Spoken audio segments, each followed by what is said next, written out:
certain type of resource extraction will have to go through them because the NGOs have got, and civil societies. There's a subtle difference between the NGOs and the civil societies, because sometimes you'll find that the NGOs can shout about practically anything and everything, whereas civil societies are a little bit more civil, in the sense that they look at issues per se and then provide certain constructive suggestions in order to make the decisions and the outcome more tolerable, not to the detriment of one side or to the other side. Because it is not merely against the government, against the establishment, and in support of the business, but more balanced. So we are moving in that area from what we call an NGO clamor to what I call a civil society mode. This is also a sort of a development that is taking place. Therefore, we are now coming into a loop, or into a circle where you have got, or a triangle, whichever way you look at it. It has got three corners. You look at the first one, which I emphasized, the environment. The second one I looked at it was the society. And the third one is government and governance. This, in short, is said to be the ESG. The totality of making the balance in the approach to doing business. And any business, this is a sort of a simplification one can make. Any business which ignores the environment, any business that doesn't include the society, and any business which sort of neglects the governance issue is doomed for failure. In other words, the sustainability becomes a very questionable and a very, very determining thing for that particular business. Now, where does the CSR come into the picture? In other words, business recognize environment, business recognize society, business recognizes governance. And at the same time, business must have profit. So where does the equation is massaged, so to speak, so that you can allocate? Now, allocation of profits. If you look at CSR, and in common terms, you'll find that, I don't know whether the graduate school has done any analysis of the amount in relation to the profit, and also the amount of contributions that have gone to the ESG components, environment, society, or governance, by tokens of whatever the amount. Invariably, this is my hypothesis, invariably, I think it is also a fact, invariably you'll find that companies do a window dressing exercise. In other words, they say that today I wear a green tie. They will say that giving out green ties to their employees or their executives may be a CSR, to remind, I don't know whether it has been done or not. But very contrasting kind of comparisons can be made. Here is a chief executive or the chairman of the company is giving away R1 million to a golf tournament with the royal ruler or somebody in the presence. And in his own company, he has defaulted paying the EPF contribution to his employees. I mean, I'm not telling you it is a joke, it is real. It's real. There are people who, for publicity and others, would give a big sum of money and then not engaging in the actual. So if you look at the components in the P&L, whether CSR is handled in the many component part, leave alone that part which is later SRI, we will come to that area when we look at the revenue. That the revenue has got any CSR component. The answer is yes, but are they attending to? In other words, some like Nike, the shoemaker, it will say that I don't want to get the shoes produced in a firm or in a country which doesn't recognize certain the Millennium Development Goals mode, human rights aspects and so on. So they critically examine what sort of products are coming, or what sort of parts of products are coming from different parts of the world, who produces it, where, and what goes into producing that is all an important area in order to bring in. Let's leave that. Then you go to the cost of goods sold and so on. But you find that when I made a comment on the employee, whether the fair wage is being given. For example, we introduced recently in this country the minimum wage. Is the minimum wage being practiced? Yes or no? Is the contributions to the employee workers fund, the SOCSO and other contributions are being made? Are the workers getting their medical and hospitalization benefits? All these become part of the human capital issue. In other words, you look at your own employees as your human capital, and then you make sure that your human capital is in the best workable form in order to provide, to go into. Then you go on other companies which are giving away money for certain purposes when they have not paid their local taxes and other things. You find that there is land tax, there is a license tax, there is this tax and that tax and so on. While we disagree with some of the taxes are not necessary, that's a different issue that will be taken up by the NGOs and the civil societies and so on. But when the tax is due, it is your obligations to make sure that the other stakeholders in the total equation of the profit or the surplus that the company gets is given the share into that. So the PR exercises dominate the most when it comes to dealing with the CSR issues, and much of this is actually dealt with as if CSR equals to corporate philanthropy. In other words, you'll find that the corporation and the individuals, they are almost one and the same. In Malaysia and in many parts of the world, you'll find that the owner, promoter, and the individual becomes the company.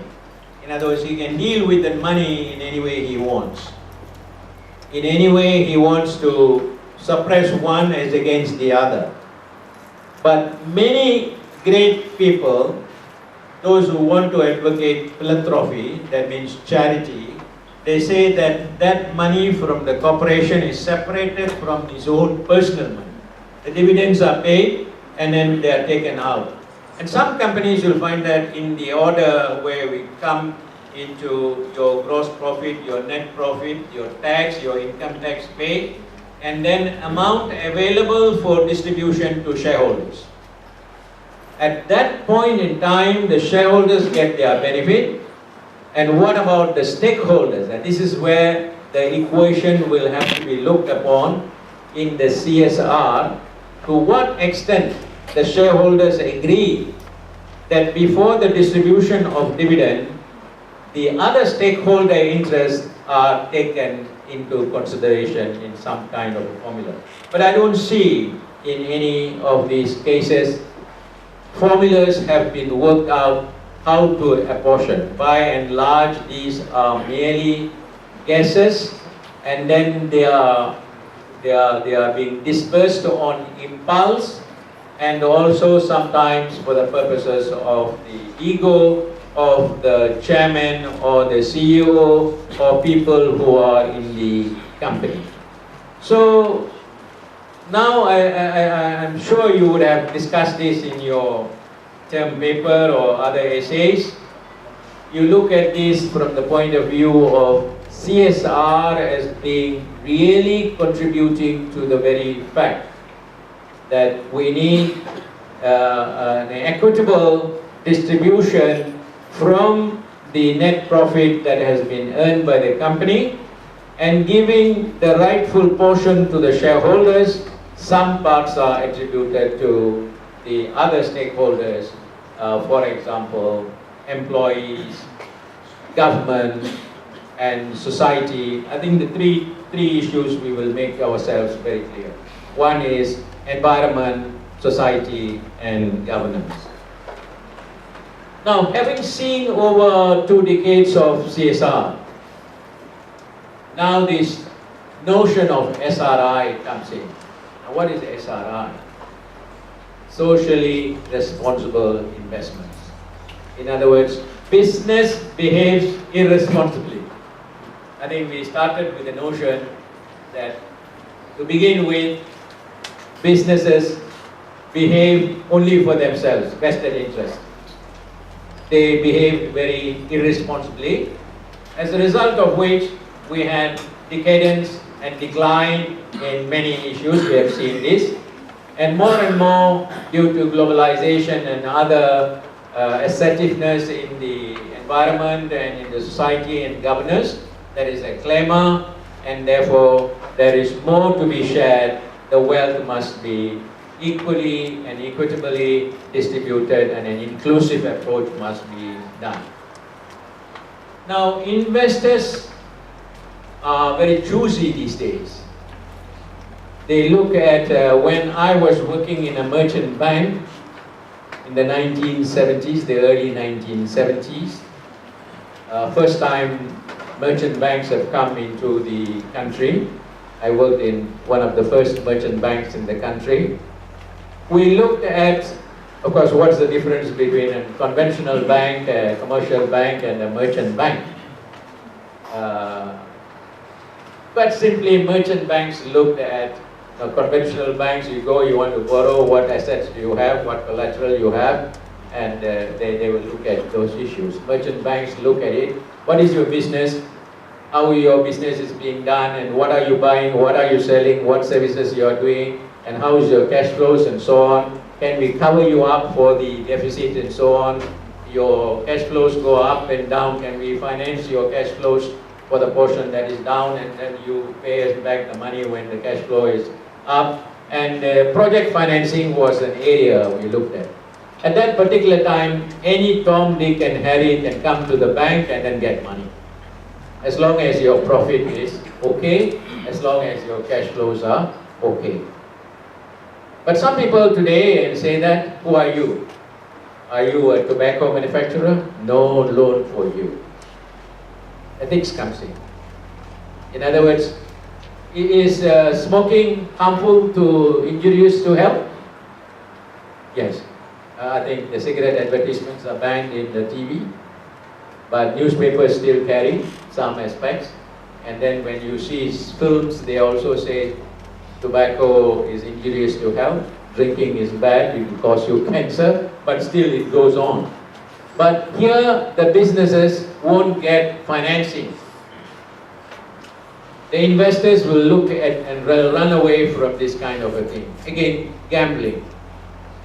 So ethically driven society comes into the picture, and you do not want to finance.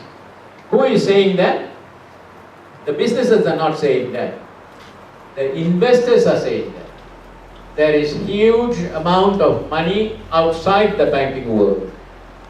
Particularly, for example, statutory funds, wealth funds created by sovereign countries, and funds that are created by retirement benefit funds.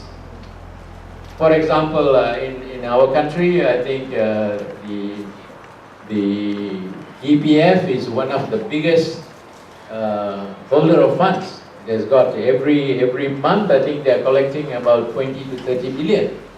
And in the US and Europe, some of these retirement funds can blossom into very, very big amounts. So they look at it from that point of view.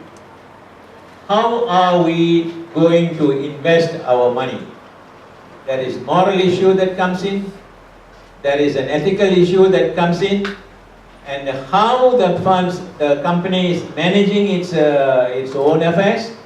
Is it being fair to the stakeholders?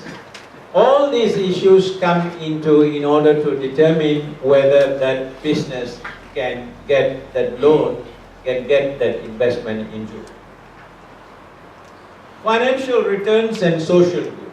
So now you'll find that profit maximization is thrown out of the basket, or thrown into the basket. It depends on whether it is a waste basket or is the other kind of a basket. So social good, does that bring good to the community? So you find that more and more companies are becoming more attuned to the society and to the environment in which they are living. I think you would have seen many top companies in the world are not in the center of the cities. They are out into the rural area, and then the rural community themselves are also engaged in some form of an economic activity with that organization, and they also enhance the environment. In other words, the beautification of the villages and the rural areas and so on. So it very harmoniously blends into. Good example of this is, I think, pardon me for saying, I think Bill Gates' Microsoft in Seattle, and then in India you have got Infosys in Bangalore, and there are many other examples of this, where they interact with the environment and give them. For example, in my UN work, I sit together with Narayana Murthy of Infosys, and he tells that they use the women folk in the village to clean the offices and the environment. In other words, they don't employ people working full-time into that. The village people, they are roped in to do the cleaning and the other services at a scheduled time in which they are involved. So the whole village is benefiting from activities of that organization, at the same time helping in some way. So business today is concerned with probably the 4 areas. One is environmental stewardship. They are in the forefront of caring for the environment. Rather than give some money for a school to repair their football field or something like that, they are looking at the total environment stewardship. The second one is consumer protection and continuous engagement with the consumers. In other words, once a consumer of your product, you continue to be the consumer. And then this is a classic example of car industries. Recently you would have found that car manufacturers like Toyota and all that, they find that there is one problem in the car, they call back the entire car. Millions of cars also they'll call back, they say, you are my customer, I have to protect you, and then you have bought, and then you have gone, that is your business. The classical legal theory of caveat emptor doesn't apply. You bought it knowing full well that there may be some defects. No, there is a defect, it is my responsibility to protect the consumer. And of course, the next one is human rights. Today, any organizations that ignores the human rights aspect is also looking for trouble, because the NGOs and also the civil societies will come after you to even campaign against you and make a bad name for you, and therefore your production facilities may even be shut down. And in Malaysia, you would have seen there are some good examples on diversity. You should still continue to have your... Now, extreme pressures are applied. Already shared that alcohol, tobacco, gambling, pornography, weapons, military involvement. No, these are not our areas. And then from the Islamic faith, you'll find that Sharia compliance. In other words, if you want our money, this is the Islamic money or Muslims' money, we can put the money only in Sharia compliant according to our religious doctrines. So you will have to get the Sharia compliant status, and then now you have investments which are Sharia compliant. Likewise, the Jews have already formed their own. Of course, you know the Jews are the best financiers in the world, and they finance all those areas that we mentioned about it. But there are some good Jews who say that if our money is to be invested, it will have to comply. And then the Buddhists have come out with their own index. In the Dow Jones index, they also have come down, and they say that it must conform to certain Buddhist values, and the Hindus have come out with their own indexes as well. In other words, more and more people are moving out into the world, into areas which say that it is my money or it is our money. This money must go for the investment to safeguard the three areas we talked about: environment, governance, and at the same time, society. Now the fund size of this is increasing. That means more and more people are coming forward to this. In other words, they are attacking not at the bottom of the net profit that they are going to distribute other than to the shareholders. They are attacking the revenue. Where do you derive your revenue from? This revenue is coming from where? If your revenue is very good and it is from gambling, no way. If your revenue is good, that is from the sale of alcohol or production of alcohol, I think there is no way, although the profit itself may be good. In other words, every element of your P&L can be audited for compliance with SRI. So CSR, limited, and sometimes it has got its own focus into areas other than society, other than governance, other than your environment. Therefore, we are moving beyond CSR into that. Now, finally, I'd just like to look at one or two key points here. Big businesses today are realizing this more than small businesses. They have been, to some extent, pressurized into recognizing value and opportunity in a broader perspective.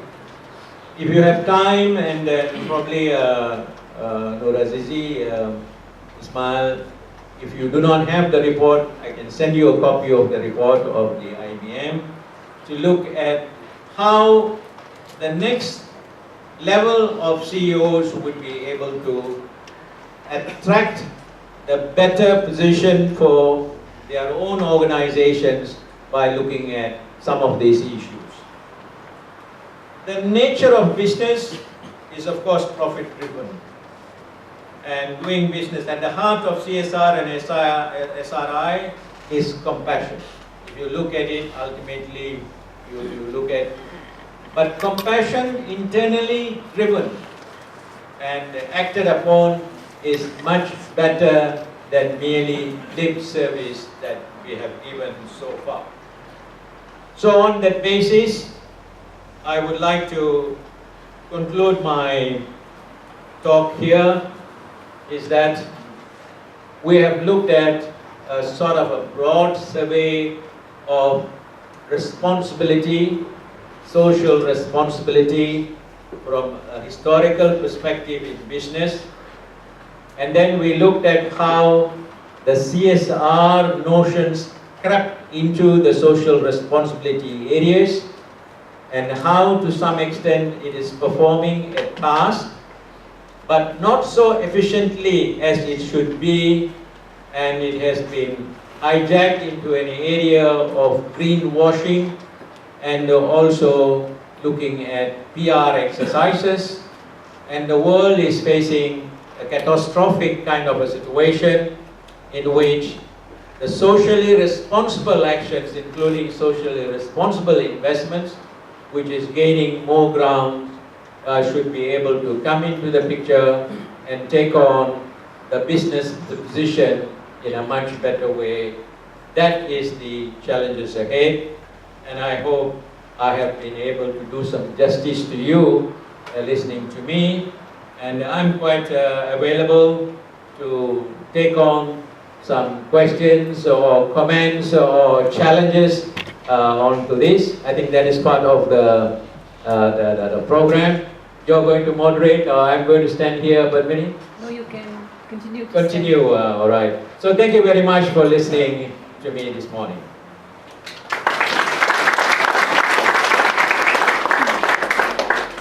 This is what I said, UUM, Osman Abdullah Graduate School of Business, making a difference. Transforming leaders for sustainable business and society.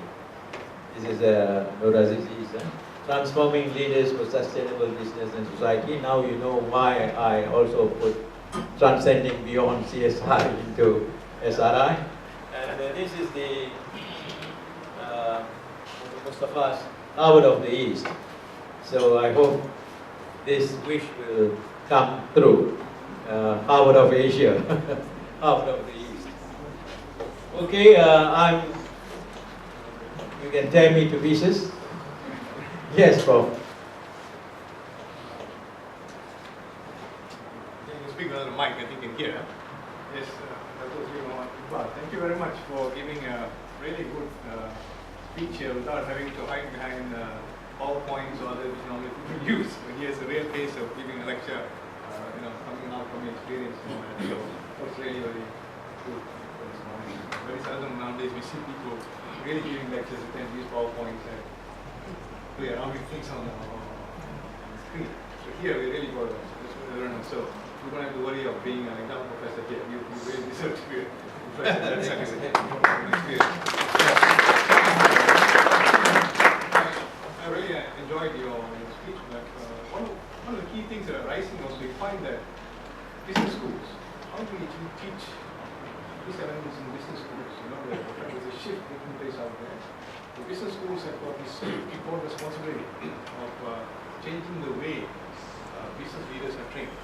How do we incorporate these challenges into their business programs, so that we are able to produce business thinkers, business leaders who will carry these core values with them when they go out and work in businesses. That's one part. The other part is when you look at the scenario in the world, in the last decade, there's been a massive increase in concentration of wealth. A large number of billionaires. In fact, every few months, Forbes magazine speaks proudly about the number of billionaires that come about. In some of the countries, even the concentration of this wealth is so high that a small group of billionaires own almost about 1 or 2% of GDP of the country. And they say if that happens, it's also not good for the economy as a whole. So how do you think these kind of core values will actually improve or help in dealing with this concentration problem? Wealth gets concentrated because the ability to generate large amounts of profit is very, very strong there. Will that lead to better socially responsible investments, or will it move it away? I've got some views about that. I'd like to hear your views. When you have greater concentration of wealth by a few billionaires, and businesses are going like that in many countries now, there's concern, especially in the last decade. This has happened. And if you look at Malaysia, you look at the Philippines, look at Indonesia, look at India, the proportion of billionaires who own almost about 1 to 2% of GDP is quite high. And that's a little bit frightening in terms of business world. What do you think these trends will have in terms of developing these core values of making more responsible investments? Will it help or will it move it away? That's my first question. Thank you. First, let me thank you for the appreciation, because when I'm invited in audiences of this kind, I do not want to appear to be like a trainer, where you have a PowerPoint presentations and then you get stuck into that PowerPoint. I want to share some thoughts at the same time blended with some experiences, and to make it relevant for what it is you. So if I have been in that a bit successful, then it is good. So there has been some social good in it. The word that I use, the social good in it. The second one you asked is, how do we make this part of our culture in trying to churn out?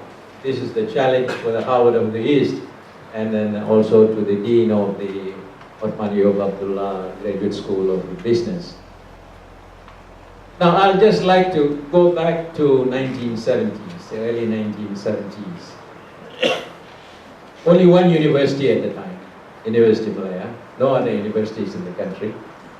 So it was quite challenging at the time to study and then later to teach at the university. When we started as students, we didn't want to just go and learn from the lectures and then go out and get a job. We started with activities, and Dean was telling about an ISAC being formed here. This is an international students. You go for internship outside and so on, you exchange, and then you got really involved in the issues. We had current issues for the 70s at the time, and then we engaged with the social responsibility issues, and at that time even the ministers used to come and then engage. So these thoughts are planted in some ways loosely, because at that time if you look at business schools, CSR, what is CSR? They have never heard about CSR. They've talked about social responsibility as an emerging idea. Because if you go back to the mercantilist economy, who started these companies for going across the seas and all that, theirs is you come back with your, what you call vessels laden with all the goods and so on, you show me the money. I've invested so much money, I must get a return. Then trade union and others come and say that we are not labor, we are human beings. Now it has moved into human capital. So every worker is being looked upon as human capital. Financial capital is important, but more important is human capital. So you're valuing it. So what you are doing is transplanting some of these ideas, because textbooks now carry SRI, textbooks carry CSR and so on, but the debate is still going on. So that's the way you can bring in, and then you can bring into the classroom some of the people who are not practicing PR, but really get involved in socially, inclusively involving themselves into work examples. You know, there are people who have gone down into the curriculum and the dissemination of the curriculum into young children at schools, how to take care of the environment. Today you ask the adult to take care of the environment, very difficult. I just give you an example. I have grandchildren.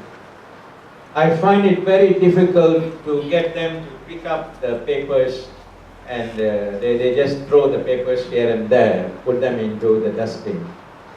I don't know whether you face the same thing in your own homes, your brothers and sisters or something like that. But the Japanese kids, it is a second, it's not even second nature, it's the first nature in them. You go to the Japanese train, you'll find that they'll eat and things like that. They'll keep the brown bags and put all the rubbish into the brown bag, twist it around, and then put inside their big bags and take it home for disposal. They won't throw it away into. So caring for the environment comes from that kind of an approach. And I think this is inculcating it. And then inculcating it in adults, inculcating in the young children, inculcating in the school children at all levels. And surprisingly, our country thinks that by putting the images into the TV screen, people will change. That's not true. You have to do what we call the behavior modification. The third point that you asked is a very difficult one. I think the SRI, I don't have the statistics here, I wish I brought the statistics here. The SRI component is increasing into tremendous. And then you'll find that Islamic financing is now tripling into 2 trillion global ones, sukuk and the other things. Likewise, other religions tend to take the cue from the Muslims. In other words, they are not thinking the Islamic financing as financing of Muslims, jihadis or dogmatic people. No. What do you mean by halal? Halal means hygienic, your food, so it can be consumed. And then you are saying your ethical, these things, it is very ethical. The moral aspect is a little bit questionable because you find that businessmen behave like a businessman, whether it is a Muslim or a Buddhist or a Hindu or a Christian or whatever it is. Sometimes they behave very funny in the office, and then when they go back to the mosque or to the church or to the temple, they behave a different way. Because there they are with God, and then they say that God is watching me. In the office, God is not watching them. Now these are disparities, but I think we are moving in that direction.